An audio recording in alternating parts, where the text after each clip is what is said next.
Hello everyone, welcome to World Education Academy. कैसे हैं आप सभी? आई होप कि सब बढ़िया होंगे। सो फ्रेंड्स, आज की क्लास में हम लोग कंटिन्यू करने वाले हैं क्लास 11 की मैथ्स का चैप्टर 1 सेट्स। सो ये हमारी वीडियो का पार्ट 4 है और पिछले 3 वीडियो में हम लोग इस चैप्टर से रिलेटेड काफ़ी कुछ सीख चुके हैं। तो चलिए कंटिन्यू करते हैं हमारे आगे के टॉपिक। सो प्लीज़ आगे बढ़ने से पहले चैनल को सब्सक्राइब कर देना एंड वीडियो को लाइक कर देना। तो चलिए देखते हैं हमारा नेक्स्ट टॉपिक क्या है। हमारा नेक्स्ट टॉपिक है सबसेट। ये सबसेट क्या होता है? तो ये बहुत ही इजी कॉन्सेप्ट है। इसको क्लियर करने के लिए हम लोग लेते हैं एक एग्जाम्पल के थ्रू आपको पूरा का पूरा क्लियर हो जाएगा कि आखिर ये भला है क्या। तो अगर हम सबसेट के बारे में बात करें तो मैंने 2 सेट्स को क्या करा है, कंसीडर करा है। मैंने 2 सेट लिए हैं, एक सेट का नाम दिया है मैंने एक्स और दूसरे सेट का नाम दिया है मैंने वाई। मैंने एक्स सेट के अंदर क्या डाला है? Set of all students in your school. आपके स्कूल में जितने भी बच्चे हैं ना, मैंने उनका एक सेट तैयार कर दिया है और उस सेट को नाम दे दिया है मैंने एक्स। क्लियर? फिर मैंने एक और सेट तैयार करा जिसके अंदर मैंने सिर्फ और सिर्फ आपकी क्लास के बच्चों को इंक्लूड करा है। एक सेट तैयार करा, उसके अंदर मैंने आपकी क्लास के अंदर जितने भी बच्चे हैं ना, उनके नाम लिख दिए हैं। तो अब आप मुझे ये बताइए कि एक क्लास के अंदर यानी कि जो वाई सेट है, क्या ये एक्स सेट का पार्ट है कि नहीं? सो ऑब्वियसली है, क्योंकि एक्स सेट के अंदर आ गए पूरे स्कूल के बच्चे और वाई सेट के अंदर सिर्फ एक क्लास के बच्चे। और वो जो क्लास के स्टूडेंट्स हैं वो भी तो पूरे स्कूल के स्टूडेंट्स के अंदर आएंगे ही ना, क्योंकि क्लास के अंदर स्टूडेंट्स होते हैं तभी तो पूरा का पूरा स्कूल के स्टूडेंट तैयार होते हैं। ठीक है, तो हमने क्या देखा कि एक्स के अंदर पूरे स्कूल के बच्चे हैं बट वाई के अंदर सिर्फ आपकी क्लास के बच्चे हैं। यानी मैं ये कह सकता हूं कि जो वाई सेट है ना, वो एक्स सेट का पार्ट है, क्योंकि वाई के अंदर जो स्टूडेंट है वो उस स्कूल के स्टूडेंट है ही हैं, उस स्टूडेंट की लिस्ट में भी आएगा ही आएगा। आगे ना बात समझ में? तो यहां पर क्या होता है, सबसेट बेसिकली क्या होता है, जब कोई एक सेट किसी दूसरे सेट का पार्ट होता है, उसका हर एक एलिमेंट उस सेट के अंदर दूसरे सेट के अंदर अवेलेबल होता है, तो हम बोलते हैं उसे subset. So every element of y is also an element of x and we say that y is a subset of x। हर एक एलिमेंट जो है ना y का, वो आपका x के अंदर है, क्योंकि x के अंदर सारे बच्चों की लिस्ट आ गई है और y के अंदर सिर्फ आपकी क्लास की लिस्ट आई है। मतलब कि x सेट के अंदर आपकी क्लास की भी तो लिस्ट होगी ना आपके स्टूडेंट की। वो बात अलग है कि हमने सेट अलग अलग बना दिए, बट लेकिन y जो है वो x का पार्ट है ही है।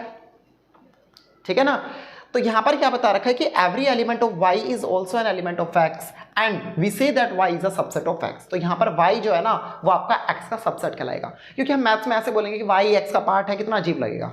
ओके, तो यहां पर हम लोग क्या बोलते हैं, y is a subset of x। Okay, ये काफी इंटरेस्टिंग लग रहा है, काफी अच्छा लग रहा है, इंप्रेसिव लग रहा है। सो y is a subset of x। आपने कुछ इस तरीके से बोलना है, और सबसेट का जो सिंबल होता है ना, वो कुछ इस तरीके का होता है।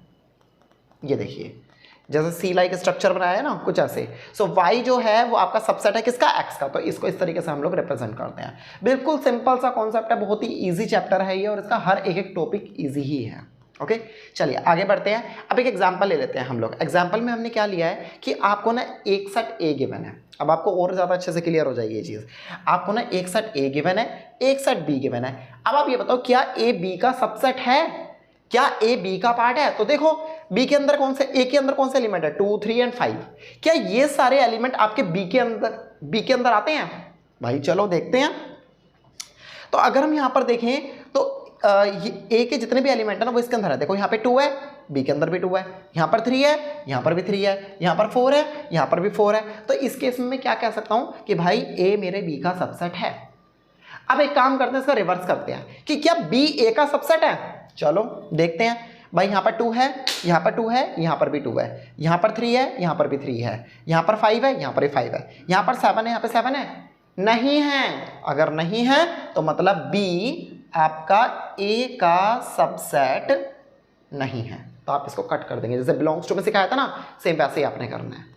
ओके, तो ये इस तरीके से बिल्कुल सिंपल कॉन्सेप्ट्स हैं। अब आप एक और एग्जांपल देखेंगे। यहाँ पे आपको ए दे रखा है 1 एंड 3, यहाँ पर एलिमेंट क्या दे रखे हैं 1 एंड 3, यहाँ पर एलिमेंट क्या दे रखे हैं 1, 5, 9। तो कहाँ बिलोंग कर रहा है? सिर्फ 1 यहाँ पर है, 1 यहाँ पर है, 3 यहाँ है, नहीं है, मतलब ए आपका बी का सबसेट नहीं होगा। क्लियर? सो बिल्कुल सिंपल से कॉन्सेप्ट्स हैं। इसी तरीके से ये हमारा सबसेट का टॉपिक क्या होता है, कंप्लीट। अभी सबसेट से रिलेटेड और आगे चीजें, कुछ रिजल्ट्स देखेंगे। फिलहाल के लिए पर ये सबसेट का जो इंट्रोडक्शन है वो आपका कंप्लीट है। ओके, अब इसके बाद जो हमें यहाँ पे कोई रिजल्ट देखने को मिलते हैं वो क्या है कि every set is a subset of itself. हर एक सेट ना अपना खुद का सबसेट होता है। ठीक है, हर एक सेट अपना खुद का सबसेट होता है। अगर मैं बोलूं ए सेट जो है ना, वो ए का ही सबसेट है, क्योंकि देखो ए के अंदर 2, 3, 5 है और अगर मैं खुद के ए की बात करूँ तो उसमें भी 2 3 5 है। मतलब एक सेट अपना खुद का भी एक सबसेट कहलाएगा ही कहलाएगा, ये प्रॉपर्टी है। ठीक है। सेकंड क्या बता रखा है कि हर एक empty set is a subset of every set. हर एक सेट का, चाहे कोई भी सेट है, उसका एक एम्प्टी सेट भी सबसेट कहलाता है।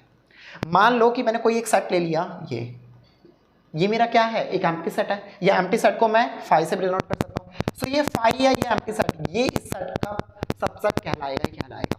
सो ऑलवेज जब भी आप सबसेट तैयार करेंगे ना तो वहां पे फाई जरूर लगाएंगे, क्योंकि फाई हर एक सेट, दुनिया के, पूरे दुनिया के जितने भी सेट है ना, सबका एक सबसेट फाई होता ही होता है।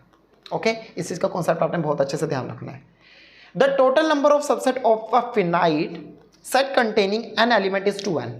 अगर मान लो कि मुझसे पूछा जाए कि भाई आपको ना 2 सेट गिवन है, आप ये बताइए कि इन दोनों के ना कितने सबसेट बनेंगे, कितने सबसेट बनेंगे। सबसेट किस तरीके से बनते हैं भाई, तो पहले एक काम करते हैं, हम सबसेट बनाना सीख लेते हैं। ठीक है, सबसेट कैसे बनते हैं वो देखिए। जैसे आपको यहाँ पे 2 गिवन है, या पहले आप नंबर ही सीखिए। आपको पहले हम ये देखते हैं कि इस सेट के, ये आपको एक सेट ए गिवन है, एक सेट बी गिवन है, इसके अंदर इसके आपके कितने सबसेट बन सकते हैं। तो मैं ये वाला सेट लेता हूँ पहले ओनली, ये मैंने ए सेट लिया है, मुझे इसके क्या तैयार करने हैं, सबसेट तैयार करने हैं। हर एक सेट के सबसेट तैयार किए जा सकते हैं, वो भी बनाने सिखाऊंगा। पहले हम ये देखते हैं कि इसके कितने सबसेट बनेंगे। तो आपने सिंपली करना क्या है, इसका फॉर्मूला होता है नंबर ऑफ सबसेट निकालने का 2 की पावर n। आप ये देखिए यहाँ पे कितने एलिमेंट्स हैं, 1 2 3, तो आप n की जगह क्या लिखेंगे, 3, तो 2 की पावर 3 क्या निकल कर आ जाएगा, 2 की पावर 3, 2 2 जा 4 2 जा 8, यानी इस एक अकेले सेट के 8 सबसेट तैयार किए जा सकते हैं। अब इसका एक बड़ा ही सॉलिड एग्जांपल देखते हैं। आपको एग्जांपल में क्या गिवन है कि write down all the possible subset of A. आपको क्या लिखने हैं, write down all the possible subset of A. एक ए सेट गिवन है जिसके अंदर 2 एलिमेंट आपको दिखाई दे रहे हैं, इसके जितने भी सबसेट आप तैयार कर सकते हैं आप करिए। तो पहले तो हम नंबर ऑफ सेट देख लेते हैं कि इसके नंबर ऑफ पॉसिबल सबसेट, इसके कितने सबसेट बनेंगे। तो 2 की पावर n, 2 की पावर 2 रखेंगे क्योंकि 1 और 2 एलिमेंट्स हैं, तो 4 आ जाएगा। इसके 4 सबसेट बनेंगे। अब कैसे बनते हैं वो ध्यान से देखिए। मैंने बोला कि हर एक सेट का 5 एलिमेंट होता ही होता है, 5 सबसेट होता ही होता है। तो बिना देखे आप 5 जरूर लगा दीजिएगा जब भी सबसेट बनाने का आपको मौका दिया जाए। तो मैंने क्या करा, यहाँ पर 5 लगा दिया। अब इसके बाद इसमें से इस एलिमेंट को अलग कर दो, एक इसका 2 का एक अकेले सेट बना दिया मैंने, फिर एक 3 का एक मैंने अकेले सेट बना दिया है, फिर 2 3 का मिलाकर एक सेट बना दिया है। मतलब आपने हर एक डिजिट का अलग अलग सेट बनाना है, फिर उनका एक दूसरे के साथ सेट बनाना है। मतलब जितने पॉसिबल ऑर्डर्स आप बना सकते हैं बनाइए। अब जैसे आप यहाँ पर देखिए, मैं एक और एग्जांपल ले लेता हूँ आपको समझाने के लिए। मुझे एक सेट ए गिवन है, ए सेट क्या मुझे गिवन है, 2 3 एंड 5, यहाँ पर 3 एलिमेंट्स हैं। तो 2 की पावर 3 कितना हो गया, 8, मतलब मेरे 8 सबसेट आएंगे इसके। तो मैंने एक तो 5 ले लिया आंख बंद करके, ओके, मैंने आंख बंद करके क्या ले लिया, यहाँ पर 5 ले लिया।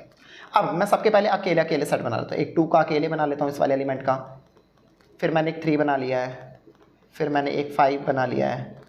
और क्या बना सकते हैं हम, अब एक काम करते हैं, 2 3 का एक साथ बना लेते हैं, 2 का 3 के साथ भी बना लेते हैं, 2 का 5 के साथ भी बना लेते हैं। 2 का 3 के साथ भी आ गया है और 2 का 5 के साथ भी आ गया है। और क्या कर सकते हैं, एक काम करते हैं, 3 का 5 के साथ भी बना लेते हैं। 3 का 5 के साथ नहीं आया ना एक बार भी, ठीक है। अब चलिए एक बार काउंट कीजिए, 1 2 3 4 5 6 7, अभी भी 7 है। तो एक काम करते हैं, एक 3 का 5 के साथ आ गया, एक 3 का हम लोग 2 के साथ भी बना लेते हैं, ठीक है, या 5, हाँ 3 का 2 के साथ भी बना लेते हैं। नो, 3 का 2 के साथ नहीं बन सकता क्योंकि ऑलरेडी यहाँ 2 3 का बन चुका है। एक ही बनेगा, 3 2 या 2 3, ये बात ध्यान रखिएगा। 5 2 या 5 3 ऐसे, तो 5 3 या 3 5 ऑलरेडी बन चुका है तो नहीं बनाएंगे। तो एक सेट तो ये पूरा ही बन जाएगा खुद में, 2 3 एंड 5। अब आप देखिए ये सारे के सारे इसके सबसेट कहलाएंगे। 2 एलिमेंट इसमें है, हाँ है, तो ये भी सबसेट है। 3 है, यस है। 5 है, यस है। 2 3 है, यस है। 2 5 है, यस है। 2 5 है, 3 5 है, यस है। 2 3 5 है, यस है। तो ये सारे के सारे सबसेट हैं इसके। तो इस तरीके से हम लोग क्या करते हैं, हर एक एलिमेंट को अलग करते हैं एंड 2 लोग, पहले इसकी दोस्ती इससे, फिर इसकी दोस्ती इससे, ठीक है, फिर इसकी दोस्ती करवा देते हैं हम लोग, इन दोनों के आपस में दोस्ती करवाते हैं, इन दोनों का कुछ नहीं बना। फिर आपस में क्या करते हैं हम लोगों ने, एक पूरा एक तीनों की दोस्ती आपस में करवा दी। तो इनकी दोस्तियां करवानी है आपने, दोस्ती यारी आपने करवानी है, उसमें आप परफेक्ट आई नो। तो इस तरीके से आपका क्या तैयार हो जाएगा, ये पॉसिबल नंबर ऑफ सबसेट तैयार हो जाएगा। बहुत ही ईजी कॉन्सेप्ट है, ठीक है। अब आगे देखिए, अब ये यूनिवर्सल सेट क्या होता है। तो भाई यूनिवर्सल सेट, यूनिवर्स समझते हैं ना, यूनिवर्स जिसके अंदर सब कुछ समाया हुआ हो, ओके तो यूनिवर्स सेट ना एक बहुत बड़ा सेट होता है, यानी कि हमारे जितने भी सेट हैं वो सारे के सारे उस सेट के अंदर आते हों तो हम क्या बोलेंगे, यूनिवर्स सेट। ठीक है, यूनिवर्सल सेट आई मीन। तो if there are some set, आपको मान लो मैंने 3-4 सेट दे रखे हैं और एक मैंने आपको अलग से एक यू सेट दे दिया है, यू मींस यूनिवर्सल सेट एक अलग से दे दिया है। तो जो मैंने आपको 3-4 सेट अलग से दिए ना वो सारे के सारे सेट आपके बिलोंग करने चाहिए किसमें, यूनिवर्सल सेट में। अगर वो सारे के सारे सबसेट हैं किसके, यूनिवर्सल सेट के, तो मैं क्या बोलूंगा कि yes this is universal set. तो यूनिवर्सल सेट क्या करता है, बहुत सारे सेट का एक कॉम्बिनेशन होता है जिसे हम लोग बोलते हैं यूनिवर्सल सेट और इसे हम यू से डिनोट करते हैं। चलो इसका भी एग्जाम्पल देख लेते हैं, वरना आप लोग कहोगे कि आपने एग्जाम्पल तो दिया नहीं, बस ऐसे ही थ्योरी समझा दी। ठीक है, बड़े ध्यान से आपने इस चीज़ को समझना है। देखो मैंने एक काम करा कि मैंने ना एक ए सेट लिया 1 2 3, एक मैंने बी सेट लिया 4 6 8, एक मैंने सी सेट भी ले लिया 5 7 9, मैंने ये 3 सेट लिए हैं और एक मैंने ना आपको यूनिवर्सल सेट दे दिया है।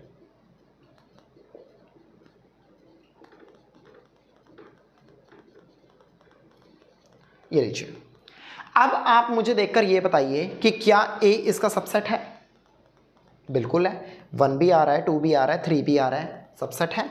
बी क्या इसका सबसेट है, 4 6 8, 4 6 8, हाँ जी बिल्कुल है। 5 7 9 इसमें आ रहा है, 5 7 9, हाँ जी बिल्कुल है। तो मतलब ये आपका क्या कहलाएगा, यूनिवर्सल सेट कहलाएगा, क्योंकि ये तीनों सेट इसके अंदर समाये हुए हैं, इसलिए क्या है ये यूनिवर्सल सेट। ठीक है, सभी सेट का सेट यूनिवर्सल सेट। ओके अच्छा, इसका एक और एग्जांपल लेते हैं। मैं इसको ना इस तरीके से ना लिखकर कुछ ऐसे भी लिख सकता हूं,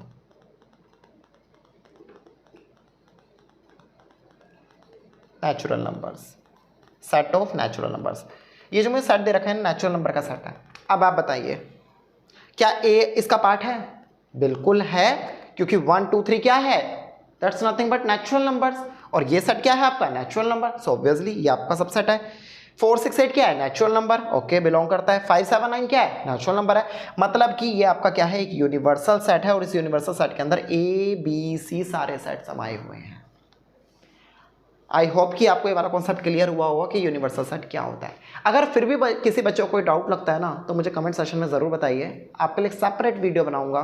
ठीक है, और आपके जो एक एक डाउट है ना वो क्लियर होंगे, आपकी स्पेशली डाउट क्लास होगी। आगे देखते हैं, ये वेन डायग्राम क्या होता है भाई। अगर ये वेन डायग्राम की बात करें तो ये कुछ भी नहीं है, ये इतना ईजी कॉन्सेप्ट है। इसमें होता क्या है कि जो सेट है ना उसको हम डायग्राम के थ्रू शो करते हैं। हर चीज़ का एक डायग्राम होता है, हर चीज़ को एक्सप्लेन करने का एक डायग्राम बनाया जाता है। आपने देखा होगा मैथ्स में आप ग्राफ वगैरह बनाते थे, सेम वही वाला कॉन्सेप्ट है। आपको क्या दिया जाएगा, एक रेक्टेंगुलर बॉक्स दिया जाएगा और इसके अंदर एक सेट ए एक सेट बी, इनके बीच एक रिलेशनशिप दिखाई जाएगी। किस टाइप की रिलेशनशिप दिखाई जाएगी वो हम वीडियो के नेक्स्ट पार्ट में देखेंगे। जो रिलेशनशिप हम लोग नेक्स्ट वीडियो पार्ट में देखेंगे वही रिलेशनशिप हम लोग इसमें शो करते हैं। इसलिए मैंने अभी इससे रिलेटेड कोई एग्जांपल नहीं लिया है। रीज़न इसका ये है क्योंकि मैंने अभी आपको रिलेशनशिप सिखाई नहीं है, बट मैंने आपको ये वेन डायग्राम जरूर बता दिया है कि वेन डायग्राम क्या होता है। एक रेक्टेंगुलर बॉक्स होता है और इस रेक्टेंगुलर बॉक्स को हम बोलते हैं यूनिवर्सल सेट। इसके अंदर दो सेट्स होते हैं, एक ए और एक बी। ठीक है, और ये जो ए बी होता है ना, अभी मैंने देखो ये अलग अलग बना रखे हैं, मतलब इनके बीच में कोई भी रिलेशनशिप नहीं है। जब ये दोनों मिलेंगे तो इनमें कहीं ना कहीं एक रिलेशनशिप आएगी। उस रिलेशनशिप को हम डायग्राम के थ्रू कैसे शो करेंगे वो हम वीडियो के नेक्स्ट पार्ट में देखेंगे। So most of the relationship between sets can be represent by means of a diagram which are known as Venn diagram. Venn diagram उसे ही बोलते हैं जो दो सेट्स के बीच के रिलेशन को शो करे। ओके, बस इतना सा आपने ध्यान रखना है। और ये बनाया कैसे जाता है इस चीज का भी आप ध्यान रख लीजिए। ठीक है, कि ये एक आपको इस तरीके का रेक्टेंगुलर बॉक्स दिखाई देगा और इसके अंदर दो क्लोज्ड फिगर दिखाई देंगी, यानी कि दो सेट्स दिखाई देंगे। ठीक है, और ये जो रेक्टेंगुलर बॉक्स देख रहे हैं ना, ये यूनिवर्सल सेट है और इसके अंदर क्या बने हुए हैं, दो सबसेट बने हुए हैं ए एंड बी। तो बिल्कुल इजी कॉन्सेप्ट्स हैं ये। आई होप कि आपको ये वाली चीज़ समझ में आई होगी। ठीक है, और मैं फिर से बोल रहा हूँ कि इनकेस अगर किसी बच्चे को कोई डाउट लगता है ना तो कमेंट सेशन खुला है, वहाँ पे अपने डाउट्स वगैरह डालिए एंड स्पेशली उसी डाउट की वीडियो आपको यूट्यूब पर मिलेगी। ओके, सो थैंक यू, आज के लिए इतना ही काफ़ी है। मिलते हैं हम लोग अपने वीडियो के नेक्स्ट पार्ट में। Till then bye bye.